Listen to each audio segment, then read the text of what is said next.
Well, I came from a family that lived on a farm. And like they say, I was very young when I was born. Well, I, my family were churchgoers and not Christian Missionary Alliance. And so I thank the Lord for the years on the farm. Even though I was small, we had responsibilities like watching the cows, and I don't know if you ever run a farm enough to learn to milk. All those things that I learned as a little child, I was able to use in the Ozarks. Well, then the family moved to a little town. And the little town's called Burnside. And there's a few people that live here at Chapel Point that would know where Burnside is. It's just outside of Mahaffey, where the famous camp is, over toward and near where Punxsutawney, Pennsylvania is.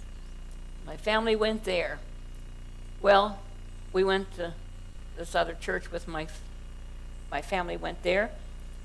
But down at the Alliance Church, they were having a youth group. And I begged my mother to let me go over to the youth group. And because of that, I became Christian Missionary Alliance. My family would go to the other church, and I always went to the Alliance Church. And down through the years when I'd go home, I went to the Alliance Church, and they went to the other church. But it was there at the age of 11 that was a lady evangelist came to the church. And she was in Western Pennsylvania, Evelyn Cantrell. Some of you might remember that name. And it was through her ministry that I came to the Lord. And after that, well, I was baptized at Mahaffey Camp. So Mahaffey Camp always has had a special part in my life. My dad didn't want me to go to the local high school. We went 1 year. There were 3 of us girls that went 1 year to the local high school. He wanted us to go to a larger high school. For example, the little high school I went to, I had about 16 in my class. Well, the other school was in Indiana, Pennsylvania. And so that's where we went for high school. And while I was there in Indiana, I worked for my room and board. In fact, I was 14 years old when I left home to get a job in Indiana as working in a home, and then going and working for my room and board and to take care of children or work in a home during school. And during that time, I was always interested in missions. From the very first time when I was saved, when missionaries would come to the church. And I just knew that's what the Lord wanted me to be, a missionary. And so, of course, my pastor there in Indiana was from Nyack. And that's the only school I'd ever heard about. And so I was so excited when I graduated from high school, I was going to go to Nyack. And I sent my application in. I never heard anything. Well, I went to work further out near Ohio in Mercer, Pennsylvania, which is near Sharon. And I went out there to work. And I was so excited that I was going to go to Nyack, but I never heard. Well, I think it was later that year, maybe at Thanksgiving, that I went home and I was given a letter. And I didn't pay attention. I just, my folks had already opened the letter. Here it had come months before that I had been accepted at Nyack. But they didn't want me to go. So they didn't tell me. So I didn't find that out till I said to my sister, "Isn't this great? Listen, look." She says, "Oh, I knew that a long time ago." Well, my folks weren't able to give me any money, any help. I think they gave me a total of $5 for my years at Nyack. But the Lord is so faithful. When He calls you, He will provide. When I went to school, I said, "Lord, whatever job you send my way, I'll do it. I don't care if it's scrubbing bathrooms, I'll do it." But somebody had told me, when you go to Nyack, try to get to be a pantry girl, because that's the best paying job for the girls at school.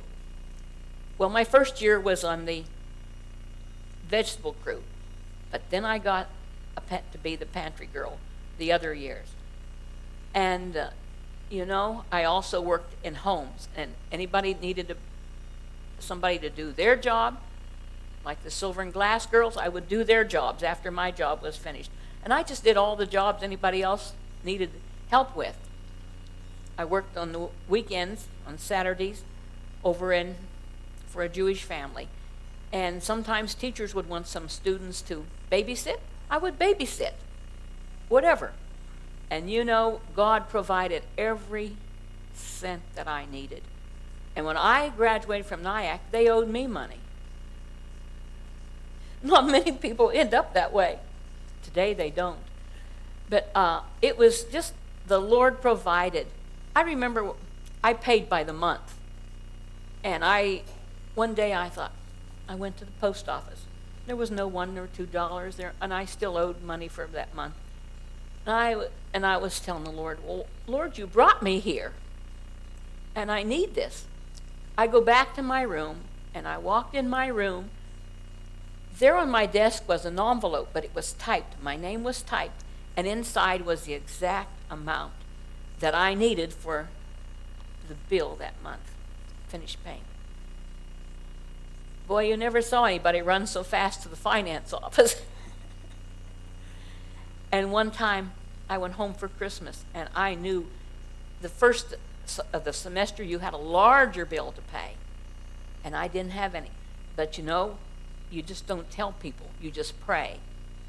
I don't know who taught me that when I was very young. If you have a need, don't broadcast it. Just tell the Lord. And Letty and I did that all our years in the Ozarks. We didn't tell churches, we need this, we need that. We told the Lord, and He provided.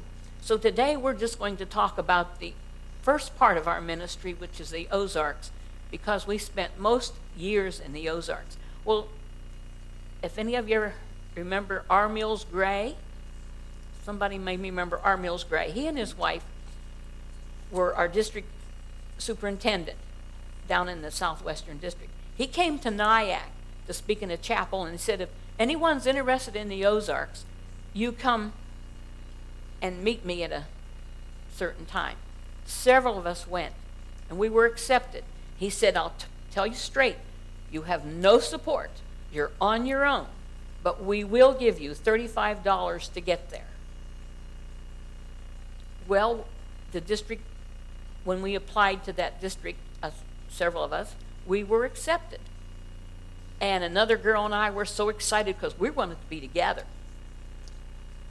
And wouldn't you know, they wouldn't put two greenies together. Well, we didn't understand then, but we accepted it. They split Letty and her partner up so that we would be with one of them. And I brought with me a little book, How to Talk Pure Ozark, in one easy lesson. And believe me, it's different. It was different. This was in the early 50s that I went out to the Ozarks. It was so different. And we were thankful that that they had the smarts to separate us because the culture was different. It's different today in the Ozarks. It's a lot different. But back in the days when we first went there, it's like Christy. You remember Christy, the television show? Well, it was similar to that. And but the Lord led step by step by step. I too met the foreign board at Nyack and was accepted as a missionary candidate. And so my 2 years would be in the Ozarks. But when my 2 years were up,